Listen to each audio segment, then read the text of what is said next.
Okay, so now we will continue with the CNS। ठीक है, अब हम करेंगे वैस्कुलर एनाटमी ऑफ ब्रेन। हमें पता है ब्रेन की वैस्कुलर एनाटमी क्या आता है, सर्कल ऑफ विलिस। अब इसे हम कैसे बनाते हैं, सबसे पहले हम स्टार्ट करेंगे, 2 वर्टिब्रल आर्टरीज आ रही हैं और एक बेसिलर आर्टरी बन रही है। ठीक है, सो 2 वर्टिब्रल आर्टरीज आ रही हैं और वो क्या बना रही है, एक बेसिलर आर्टरी। ये बेसिलर आर्टरी आगे जाके क्या बना रही है, 2 पोस्टीरियर सेरिब्रल आर्टरी। ठीक है, अब ये धीरे धीरे सेरिब्रम आने लग गया। ऐसे ऐसे एनाटमी याद रखो कि इधर सेरिबेलम है, फिर धीरे धीरे सेरिब्रम आने लग जाता है। ठीक है, तो अभी हम वर्टिब्रल आर्टरी से बेसिलर आर्टरी लाए तो अपना सेरिब्रम आने लग जाएगा, जो बेसिकली सर्कल ऑफ विलिस होता है। ठीक है, तो पहले पोस्टीरियर सेरिब्रल आर्टरी आएगी। ठीक है, फिर पोस्टीरियर को अगले ले जाने के लिए क्या आएगा, posterior communicating artery. Posterior communicating किस में जाएगी, ये इंटरनल कैरोटिड आर्टरी में। ठीक है, डायरेक्टली जाएगी इंटरनल कैरोटिड में। अब ये इंटरनल कैरोटिड का के आगे क्या आ जाएगी, जो इंटरनल कैरोटिड के आगे निकल रही है, that is anterior cerebral artery. और आगे दोनों एंटीरियर सेरिब्रल आर्टरी मिल जाएंगी इंटीरियर कम्युनिकेटिंग आर्टरी पे। अब हम ब्रांचेस की बात करते हैं। ठीक है, पहले जो वर्टिब्रल आर्टरीज आ रही थी, उनकी एक ब्रांच जो है वो आगे दोनों साइड से आके एक ज्वाइन करके क्या बना रही है, एंटीरियर स्पाइनल आर्टरी। ये वही आर्टरी है जो हमने इसमें पढ़ी थी, जो स्पाइनल कॉर्ड लीजन में, एंटीरियर स्पाइनल आर्टरी इन्फार्क्ट में, जिसमें डॉर्सल कॉलम स्पेयर हो गया था और आगे वाला सब चला गया था। ठीक है, सो ये बन रही है दोनों मिला के एंटीरियर स्पाइनल आर्टरी। और साइड में ये क्या बना रही है, क्योंकि साइड में सेरिबेलम है। अब सेरिबेलम के लिए 3 चाहिए होती हैं हमें, एक तो सुपीरियर और इन्फीरियर में एक एंटीरियर और एक पोस्टीरियर। ठीक है, तो पोस्टीरियर इन्फीरियर इससे आ गई, दैट इज़ पाइका। फिर उसके बाद बेसिलर आर्टरी आ गई। बेसिलर आर्टरी से अब बाकी दोनों भी आएंगी सेरिब्रम की, एक सुपीरियर सेरिब्रल और एक आइका। इनके बीच में हमारे पास आ रही हैं पोंटाइन आर्टरीज। ठीक है, जो सुपीरियर सेरिब्रल है और पोस्टीरियर सेरिब्रल, सुपीरियर सेरिबेलर है। ठीक है, याद रखना, ये आइका एंड पाइका क्या है, anterior inferior cerebellar, posterior inferior cerebellar, superior cerebellar. तो ये जो सुपीरियर सेरिबेलर है और जो पोस्टीरियर सेरिब्रल है, इनके बीच में से क्या पास करती है, third cranial nerve. Third cranial nerve runs between the PC and the superior cerebellar artery. ठीक है, अब बीच में पॉन्स के लिए पोंटाइन आर्टरीज आ गई। और इधर एक और चीज़ क्या आ रही थी, आइका से एक और निकल के आ रही है, दैट इज़ लैब्रिन्थाइन आर्टरी। आइका से लैब्रिन्थाइन आ रही है और ऑडिटरी, जो कि इंटरनल ऑडिटरी मिएटस पे जाएगी। चलो, ये हो गया। अब यहाँ से पोस्टीरियर सेरिब्रल से हमें पता है पोस्टीरियर कम्युनिकेटिंग आ रही थी, जो डायरेक्टली उसमें जा रही थी, इंटरनल कैरोटिड आर्टरी में। ठीक है, तो इंटरनल कैरोटिड आर्टरी जो है उसके पीछे से क्या निकलता है, मिडल सेरिब्रल। ठीक है, पोस्टीरियर सेरिब्रल और एंटीरियर सेरिब्रल हो गया था, मिडल ही रह गया था। मिडल सेरिब्रल इसके पीछे से निकल रही है, बट क्योंकि वो पीछे ही जा रही है तो it does not participate in circle of Willis, it enters the lateral sulcus. ठीक है, लेटरल सर्कस में चली जाती है और ये हो गया सर्कल ऑफ विलिस के बीच में। ठीक है, अब आ गया सर्कल ऑफ विलिस एंड ये इसमें भी हम डायग्राम में ऐसे ही सिमिलरली देख सकते हैं। वो तब ऑन द स्पॉट की बात होती है कि तुम्हें वो याद आते हैं नहीं, पर मेनली ये थ्योरेटिकल याद कर लो। Then circle of Willis aneurysms. ठीक है, जो एंटीरियर सेरिब्रल और एंटीरियर कम्युनिकेटिंग है, ये दोनों एंटीरियर वाली होती है most common location for berry aneurysms. Berry aneurysms को क्या बोलते हैं, saccular aneurysms. That is pressure on optic, और मतलब और एक और बात क्या है कि pressure on optic chiasma can lead to bitemporal hemianopia. ये ऑप्टिक कियाज्मा पे प्रेशर पड़ेगा तो इससे क्या हो सकता है, बायटेम्पोरल हेमियोनोपिया। इन दोनों की जो लोकेशन है वो मोस्ट कॉमन लोकेशन होती है फॉर बेरी एन्यूरिज्म। अब बेरी एन्यूरिज्म से रिस्क रहता है ऑफ SAH, हम पता है ना। और बेरी एन्यूरिज्म का ट्रीटमेंट क्या होता है, एंडोवैस्कुलर कॉइलिंग। तो ये साथ साथ आपको पॉइंट्स पता होने चाहिए। देन पोस्टीरियर सेरिब्रल और पोस्टीरियर कम्युनिकेटिंग क्या होती हैं, वो मोस्ट कॉमन एन्यूरिज्म है टू रप्चर। ये बेरी एन्यूरिज्म तो होते हैं पर ये इतनी जल्दी रप्चर नहीं करते, पर अगर पोस्टीरियर में एन्यूरिज्म हो गया तो उसमें बहुत ज़्यादा चांस रहते हैं रप्चर होने के। ऑल्सो पोस्टीरियर के साथ अगर थर्ड क्रेनियल नर्व जो पास कर रही थी वो अगर दब जाए, उस पर प्रेशर पड़ जाए तो क्या होएगा, third cranial I down and out हो जाती है ना, इप्सिलेटर डाउन एंड आउट आई हो जाएगी। ठीक है, नेक्स्ट अब हम आगे ड्यूरल वीनस साइनसिस पे। ड्यूरल वीनस साइनसिस में पहले हम इसका डायग्राम करते हैं। जो सेंटर में से पास करता है सबसे बड़ा वाला, वो क्या होता है, सुपीरियर सेजाइटल साइनस। उसके बिल्कुल नीचे क्या होगा, inferior sagittal sinus. Inferior sagittal sinus के साथ क्या मिलता है, great cerebral when of gallon. When of gallon हमें याद रहेगा ना उस इंसिडेंट के बाद से, तो वेन ऑफ गैलन। अब इन्फीरियर सेजाइटल साइनस और ये वेन ऑफ गैलन जो है, ये मिला के क्या बनाते हैं, स्ट्रेट साइनस।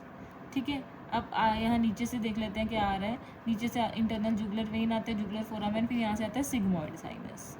ठीक है, सिग्मोइड साइनस जो है वो आगे जाके ये क्या बनाता है, ट्रांसवर्स साइनस। पीछे ऑक्सीपिटल रीजन में occipital sinus.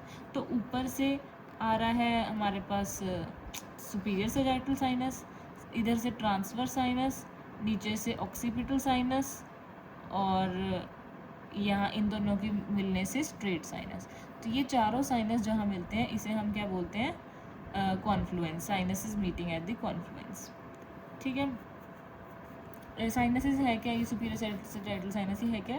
It is the main location of CSF return by arachnoid granulation. CSF बनता कहाँ से है, कोरॉइड प्लेक्सस से, जाता कहाँ पे, अरेकिनॉइड ग्रैन्युलेशंस में। तो यहाँ से CSF रिटर्न करके अरेकिनॉइड ग्रैन्युलेशंस उसको अब्जॉर्ब कर लेते हैं। ठीक है, चलो सुपीरियर सैजिटल साइनस में क्या होता है कि thrombosis causes reduce CSF absorption at arachnoid granulations causing communicating hydrocephalus. ठीक है, तो अगर यहाँ पे हम इन्होंने क्या बताया कि अगर सुपीरियर सैजिटल साइनस में थ्रोम्बोसिस हो जाता है तो फिर उससे क्या हो जाएगा, वो एब्जॉर्ब नहीं कर पाएंगे ग्रैन्युलेशंस इसको, तो फिर क्या हो जाएगा, कम्युनिकेटिंग हाइड्रोसेफेलस। ठीक है, और अगर कोरॉइड प्लेक्सस का पैपिलोमा हो गया कि मतलब बन ज़्यादा रहा है तो उससे ऑब्स्ट्रक्शन नहीं होगी, वो बस ओवर प्रोड्यूस करेगा। ठीक है, so choroid plexus papilloma causes CSF over production not obstruction. Then inferior sagittal sinus, ठीक है, जो नीचे से आ रहा है, इट जॉइंस दी, ये वाला inferior sagittal sinus, it joins the vein of Galen to form the straight sinus. Deep venous system में क्या बताया इन्होंने, internal cerebral vein plus vein of Rosenthal forms the vein of gallon.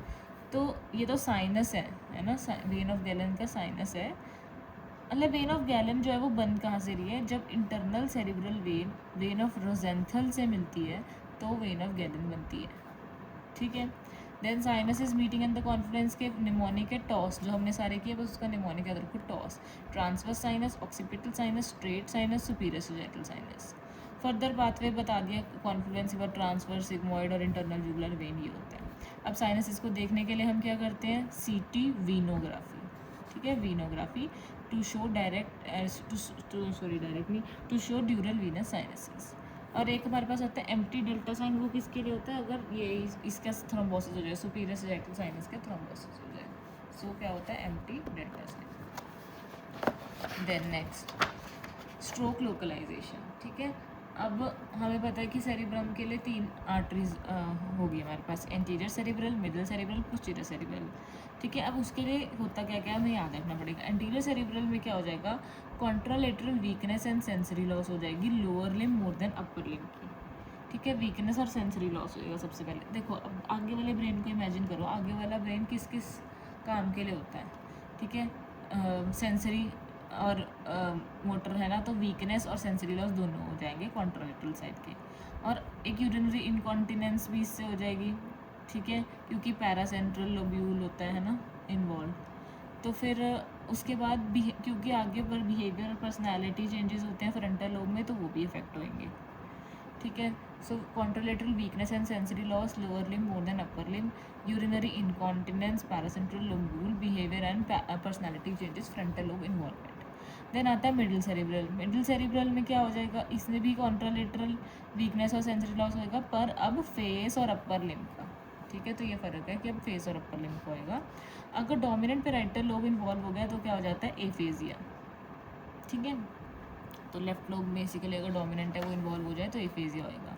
और अगर non dominant involve हो जाए, ये तो हम हमेशा डोमिनेंट की बात तो करते हैं, पर अगर non dominant parietal lobe involve हो जाएगा तो क्या होगा, हेमिस्पेशियल निग्लेक्ट, मतलब उसे बंदे को आधी साइड नहीं दिख रही, आधी साइड ही समझ में आ रही है, वो आधी शेव करके आ गया है ना, क्लॉक में भी उसको टाइम ऐसे ही दिख रहा है, तो ये हो गया नॉन डोमिनेंट वाले कह रहे हैं। ठीक है, तो फेस एंड अपर लिम्ब का contralateral weakness and sensory loss, dominant का एफेजिया, नॉन डोमिनेंट का हेमिस्पेशियल निग्लेक्ट। देन अगर पोस्टीरियर सेरिब्रल, पीछे क्या होता है, विजुअल वाला एरिया है ना, तो फिर वहाँ से कुछ इंटरलिंक करो कि और हमने एक वो वाला जस्टमैन सिंड्रोम पढ़ा था ना पीछे, एग्राफिया, ग्रोफिया, एक एल्प्ले वगैरह, तो उसके रिलेटेड चीज़ें याद करनी है कि पोस्टीरियर सेरिब्रल आर्टरी से क्या होगा, कॉन्ट्रालेटरल होमोनिमस हेमियोनोपिया। ठीक है, कॉन्ट्रालेटरल होमोनिमस हेमियोनोपिया हो जाएगा। एंटन सिंड्रोम, डिनाइल ऑफ ब्लाइंडनेस होगा। एलेक्सिया विदाउट एग्राफिया, मतलब कि वो लिख सकता है पर पढ़ नहीं सकता, can write but can't read. Dominant hemisphere में होने से होएगा ये, पर ये किसकी वजह से हो रहा है? स्प्लीनियम ऑफ कॉर्पस कैलोसम, ठीक है। देन थैलेमिक स्ट्रोक, अगर थैलेमस का स्ट्रोक हो जाए तो क्या होएगा? Contralateral hemisensory loss followed by burning and severe pain, Dejerine Roussy syndrome, thalamic pain syndrome, very painful limb वाला जो VPL होता है। डिजराइन रोजरी सिंड्रोम किस में होता है? थैलेमिक स्ट्रोक में। Then higher cortical sensory functions, अब पेराइटल लोब की और ऑक्सीपिटल लोब की अलग से बात हो रही है। पेराइटल लोब में दो चीज़ें हो सकती हैं, स्टीरियोग्नोसिस। स्टीरियोग्नोसिस क्या होता है कि अगर हमने किसी चीज़ को हाथ में पकड़ लिया, हम उसकी शेप को आइडेंटिफाई कर सकते हैं, तो उसकी शेप से ऑब्जेक्ट को आइडेंटिफाई कर सकते हैं। So identifying an object by touching, stereognosis. Graphesthesia क्या होता है कि अगर हमने ऐसे बंदे पर ड्रॉ करा तो उससे वो पता लग जाएगा क्या है, ability to recognise tracing on the skin. तो क्या है? Stereognosis, graphaesthesia, parietal lobe. Occipital में दो चीज़ें, एक पेराइटो ऑक्सीपिटल, एक टेम्पोरो ऑक्सीपिटल।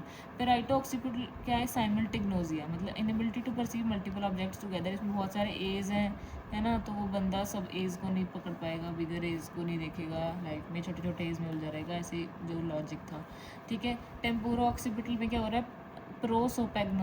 प्रोसोपैग्नोसिया, ये बंदा inability to perceive known facts, ठीक है। ये इतना प्रो हो चुका है कि अब वो गांधी जी को भी नहीं पहचान रहा, नोन फेसिस को भी नहीं पहचानना, inability to perceive known faces. ये किस में होता है? Fusiform gyrus in the temporal lobe, ठीक है, टेम्पोरल लोब के फ्यूजिफॉर्म गायरस में।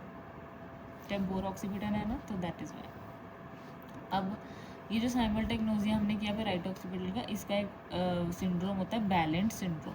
बैलेंट syndrome is the bilateral parieto occipital lesion, दोनों साइड के अगर लीजन हो तो बैलेंट सिंड्रोम होगा। तो उसमें एक ये तो होएगा ही साइमल्टेग्नोसिया। दूसरी चीज़ें क्या होएगी? ऑप्टिक एटैक्सिया और ऑक्यूलोमोटर एप्रैक्सिया। ऑप्टिक एटैक्सिया क्या होता है? क्या difficulty reaching for objects under visual guidance, ठीक है, पकड़ नहीं पा रहा। और ऑक्यूलोमोटर एप्रैक्सिया होगा involuntary impaired involuntary eye movements despite normal oculomotor movements, ठीक है, ऑक्यूलोमोटर मूवमेंट्स, ठीक है, पर वॉलेंट्री आई मूवमेंट्स इम्पेयर्ड है, जो भी है, मतलब ऑक्यूलोमोटर एप्रैक्सिया, ठीक है। देन ये जर्समैन सिंड्रोम तो हम कर ही चुके हैं पहले कि पेराइटल लोब में होता है डोमिनेंट हेमिस्फीयर। इसमें डोमिनेंट पेराइटल लीजन होती है, जिसमें एक कैल्कुला, एक ग्राफिया, फिंगर एग्नोजिया, लेफ्ट राइट डिसोरिएंटेशन होती है। पर इसमें गायरस कौन सा है? एंगुलर गायरस है, ठीक है। चलो अब आ गया ये खतरनाक सा पेज। पहले ये कर लेते हैं, frontal eye field controls. Frontal eye field का काम क्या है? हॉरिजॉन्टल गेज को देखना। अगर left frontal eye field effect होती है तो it drives the gaze to the right. अगर राइट फ्रंटल आई फील्ड में दिक्कत आती है, it drives the gaze to the left, ठीक है। जिस साइड में दिक्कत आएगी, गेज उसकी ऑपोजिट साइड हो जाएगी, ठीक है। देयरफॉर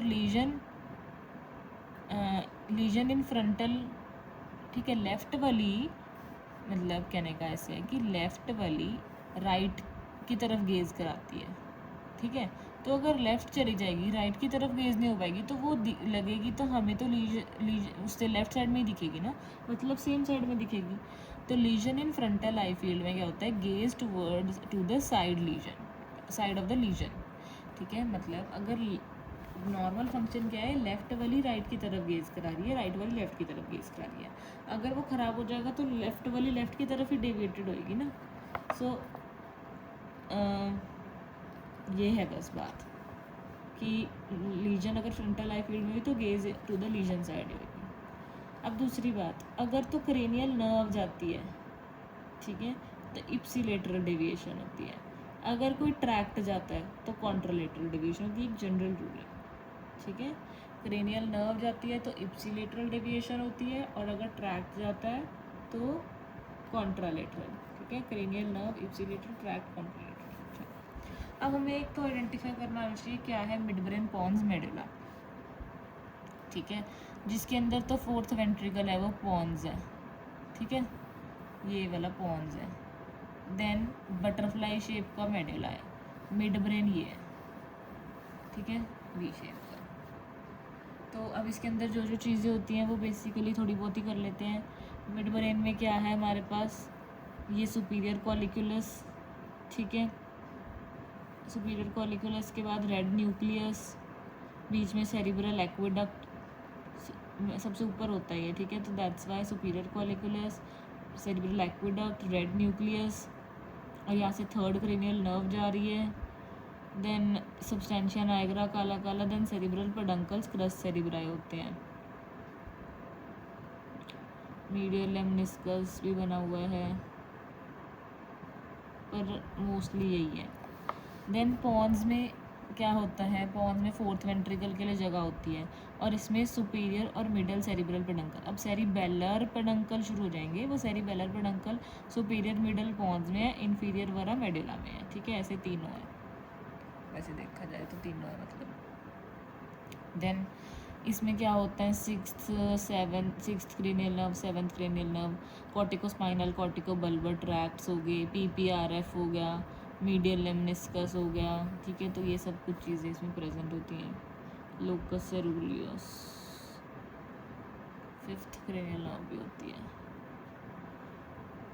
चलो नेक्स्ट मिड ब्रेन, पॉन्स और मेडुला है ना, तो अब मेडुला आ गया। मेडुला में क्या है, फोर्थ वेंट्रिकल तो चलो ठीक है पीछे दिख रहा है, इसमें तो थोड़ा छोटा था, इसमें आगे इन्फीरियर सेरिबेलर पेडंकल, ठीक है, और इसमें क्या आएगी, 9th 10th कील न्यूक्लियस एम्बिगुअस, ठीक है, 5th पता नहीं क्या है, स्पाइनल ट्राइजेमिनल, छोड़ो इसको, न्यूक्लियस एम्बिगुअस याद रखो। देन स्पाइनोथैलेमिक ट्रैक्ट, आगे पिरामिड्स बने हुए हैं, कॉर्टिकोस्पाइनल ट्रैक्ट होंगे जिसके अंदर, 12th cranial nerve, medial lemniscus, inferior olivary nucleus, ठीक है, तो ये सब आ गया हमारे पास मेडुला में। अब मेन आ गए इसके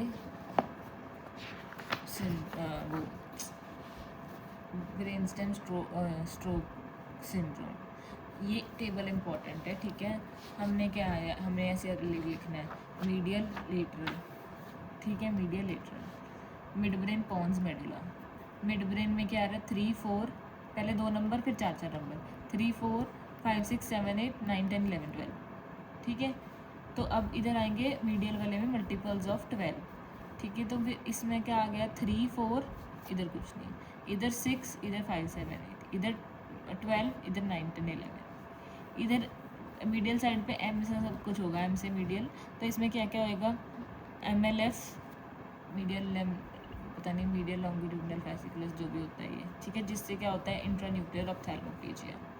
then motor that is corticospinal tracts आ गए इसमें, देन मीडियल लेमनिस्कस आ गया, और डोर्सल कॉलम, कॉर्टिकोस्पाइनल और डोर्सल कॉलम दोनों आ गए, ठीक है, कॉर्टिकोस्पाइनल और डोर्सल कॉलम ट्रैक्ट्स आ गए। लेटरल में क्या हो रहा है, S से आएंगी चीज़ें, sensory spinothalamic, spinocerebellar, sympathetic that is Horner's, ये सब कुछ आ गया लेटरल में। अब आते हैं हम इसके सिंड्रोम्स में। मिड ब्रेन स्ट्रोक सिंड्रोम, सबसे पहले मिड ब्रेन में अगर स्ट्रोक होएगा तो क्या क्या इन्वॉल्व होएगा यहाँ पे मिड ब्रेन में, एक तो थर्ड क्रेनियल नर्व इन्वॉल्व हो रही है, ठीक है, तो इन्होंने बोला है it involve third cranial nerve, इससे क्या होगा, डाउन एंड आउट प्यूपिल हो जाएगा। देन रेड न्यूक्लियस इन्वॉल्व हो रहा है, उससे क्या आएगा, हाइपरकाइनेसिया। देन सुपीरियर सेरिबेलर पेडंकल थे, सुपीरियर सेरिबेलर पेडंकल है वो तो इसमें है, चलो छोड़ो, आई थिंक ये इसको कह रहे होंगे, जिस मर्जी को, तो सेटैक्सिया होता है, it is associated with PCA stroke, ठीक है, तो अब यहाँ पे PCA का स्ट्रोक होगा अगर होगा, क्योंकि पोस्टीरियर सेरिब्रल यहाँ से शुरू हो रही होती है ऑलमोस्ट, है ना, जहाँ PCA और उसके बीच में क्या कहते हैं, यहाँ PCA और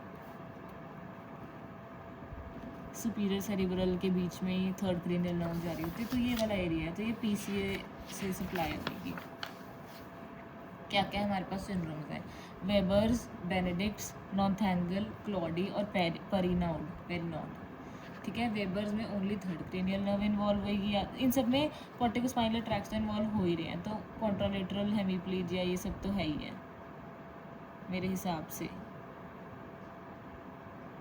नहीं ऐसा कुछ नहीं है, अलग अलग से ही देखेंगे हम, फालतू के लॉजिक मत लगाओ। वेबर्स में only third cranial nerve involve होती है, ठीक है, वेबर्स में ओनली थर्ड क्रेनियल नर्व और साथ में कॉर्टिकोस्पाइनल ट्रैक्ट्स इन्वॉल्व होते हैं, ठीक है, ये देख लो इसकी फ़ोटो, कहाँ है वेबर्स, ये आगे, कॉर्टिकोस्पाइनल ट्रैक्ट्स और third cranial nerve.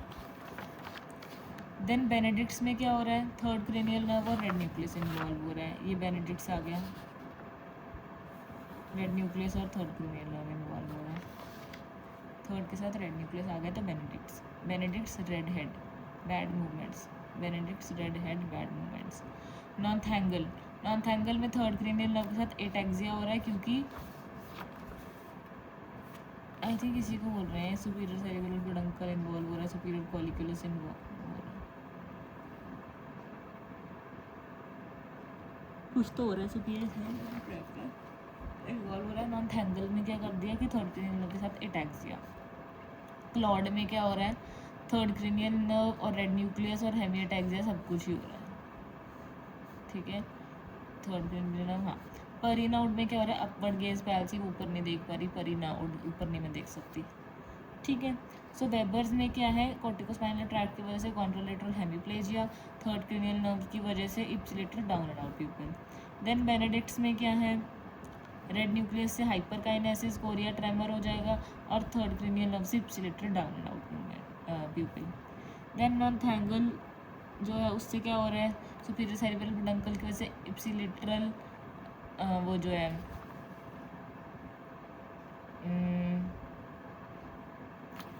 Ipsilateral cerebral ataxia और ipsilateral down and out pupil.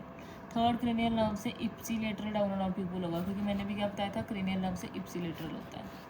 Then क्लॉडे syndrome में क्या है, रेड न्यूक्लियस है तो कॉन्ट्रोलेटरल हाइपरकाइनेसिया, कोरिया ट्रेमर, ये सब होगा। देन सुपीरियर सेरिब्रल पेडंकल की वजह से एटैक्सिया होगा, और थर्ड क्रेनियल नर्व की वजह से डाउन एंड आउट प्यूपिल होगा, ठीक है। परिनाउड में क्या आएगा, अपवर्ड गेज पैल्सी, ऊपर नहीं देख सकती, और कोलियर साइन, आईलिड रिट्रैक्शन हो जाएगी। परिनाउड पी से है तो it is seen in pinealoblastoma, upward gaze palsy, Collier sign, eyelid retraction. Then pons में आ गए हम, ठीक है। पॉन्स में कौन कौन से सिंड्रोम आते हैं, Millard Gubler, Foville, Raymond, Millard Gubler, Foville, Raymond. Pons की पहले क्रेनियल नर्व्स याद करो, 5, 6, 7, 8 थी, क्रेनियल नर्व्स पहले साथ साथ याद करते रहना, ठीक है। तो मिलार्ड गुबलर में इसमें 7 और 6, इसमें 7 लेटर होते हैं, 6 लेटर होते हैं, इसमें 6 + 7 क्रेनियल नर्व्स इन्वॉल्व होती हैं। ये देख लो, मिलार्ड गुबलर में 6 + 7 और साथ में कॉर्टिकोस्पाइनल ट्रैक्ट्स इन्वॉल्व हो रहे हैं। देन फोवाइल में ऑल, सब फोवॉल, सब कुछ इन्वॉल्व हो रहा है, जैसे 6, 7, 8 और PPRF, ठीक है, ये सब कुछ इन्वॉल्व हो रहा है, 6, 7, 8 और PPRF इन्वॉल्व हो रहा है। यहाँ पे ले लिया इसको, फोवियोल सबको ही ले लिया। देन रेमंड में ओनली 6th इन्वॉल्व हो रही है, ठीक है, 6th common, like Raymond brand common होता है तो उसमें 6th होती है, ठीक है। अब उसमें सिर्फ 6th है क्योंकि वो कॉमन है, उसमें कॉर्टिकोस्पाइनल ट्रैक्ट्स नहीं होते। अगर साथ में कॉर्टिकोस्पाइनल और कॉर्टिकोबल्बर ट्रैक्ट्स दोनों ही नहीं है तो वो क्लासिकल है, इसमें कॉर्टिकोस्पाइनल नहीं है, उसमें कॉर्टिकोबल्बर भी नहीं है, ऐसे ही कुछ है। कॉमन या क्लासिकल 2 टाइप्स होती हैं। चलो, थोड़ा सा मतलब स्लो हो रहा है बिकॉज ये टॉपिक स्लो है, बट चलो इसके बाद हम थोड़ा सा अपनी स्पीड को यहाँ पे रीगेन कर लेंगे। मिलार्ड गुबलर हो गया, फोवाइल में नहीं, मतलब दोनों को सबको डिटेल में बताती हूँ। मिलार्ड गुबलर में 6, 7 क्रेनियल नर्व्स थी, ठीक है, और कॉर्टिकोस्पाइनल ट्रैक्ट, तो कॉर्टिकोस्पाइनल ट्रैक्ट की वजह से कॉन्ट्रोलेटरल हेमीप्लेजिया हो गया। 6th और 7th क्रेनियल नर्व से, क्रेनियल नर्व है तो इप्सिलेटरल होता है, तो इप्सिलेटरल 6th और 7th क्रेनियल नर्व पैल्सी हो जाएगी, ठीक है। और साथ में इसने मीडियल लिम्ब डिस्कस पता नहीं क्यों ऐड किया हुआ, छोड़ दे, अब मैं नहीं कर सकती। फोवॉल में क्या हो रहा है, कॉन्ट्रोलेटरल हेमीप्लेजिया वो कॉर्टिकोस्पाइनल ट्रैक्ट की वजह से, हेमी सेंसरी लॉस हो रहा है। इप्सिलेटरल क्रेनियल नर्व 6, 7, 8 पैल्सी सबकी होगी, और हॉरिजॉन्टल गेज पैल्सी हो रही है because of PPRF। Then Raymond, इसमें 6th क्रेनियल नर्व पैल्सी होगी, इप्सिलेटरल, कॉन्ट्रोलेटरल हेमीप्लेजिया भी हो गया साथ में, ठीक है। जब कल्ली क्रेनियल नर्व है तो साथ में ये कॉन्ट्रोलेटरल हेमीप्लेजिया CST तो डाल ही देते हैं। देन पॉन्स भी हो गया। अब हम आगे मेडुला पे, मेड्यूलरी स्ट्रोक सिंड्रोम्स। इसमें हमारे पास इजी से हैं 2, एक मीडियल मेड्यूलरी और एक लेटरल मेड्यूलरी से बोले, ठीक है, lateral medullary, medial medullary. Medial medullary याद कर ले पहले, इसमें क्या क्या आ रहा है, 12th medial lemniscus corticospinal, 12th medial lemniscus corticospinal, ठीक है। 12th के जाने से क्या होगा, इप्सिलेटरल टंग डेविएशन, और मीडियल लेमनिस्कस की वजह से क्या होगा, कॉन्ट्रालेटरल प्रोप्रियोसेप्शन और वाइब्रेशन जाएंगी, और कॉर्टिकोस्पाइनल से कॉन्ट्रालेटरल हेमीप्लेजिया जाएगा। ये एंटीरियर स्पाइनल आर्टरी करता है। लेटरल लेमनिस्कस में क्या बना, ये पाइका करता है सप्लाईज को। इसमें न्यूक्लियस एम्बिगुअस 9-10 जाएंगे तो डिस्फेजिया हॉर्सनेस होएगा, ये इंपॉर्टेंट है, ठीक है, लेटरल मेडुलरी डिस्फेजिया और hoarseness. Then 5th spinal trigeminal जा रही है तो उससे क्या हो रहा है, इप्सिलेटरल फेस का पेन एंड टेम्परेचर लॉस हो रहा है। स्पाइनोथैलेमिक ट्रैक जाने से contralateral loss of pain and temperature body में भी हो रहा है। डिसेंडिंग सिंपैथेटिक फाइबर्स जाने से हॉर्नर सिंड्रोम हो रहा है पिरामिड में, ठीक है। अब इसमें देखते हैं क्या क्या हुआ। Medial medullary syndrome, Dejerine syndrome, not Dejerine Roussy. Dejerine Roussy हमने किया था थैलेमिक स्ट्रोक में, इसमें है सिर्फ मीडियल मेडुलरी में डिजराइन सिंड्रोम। इसमें इप्सिलेटरल टंग डेविएशन होगी 12th क्रेनियल नर्व से, और ये एंटीरियर स्पाइनल आर्टरी करती है supply more than vertebral. Then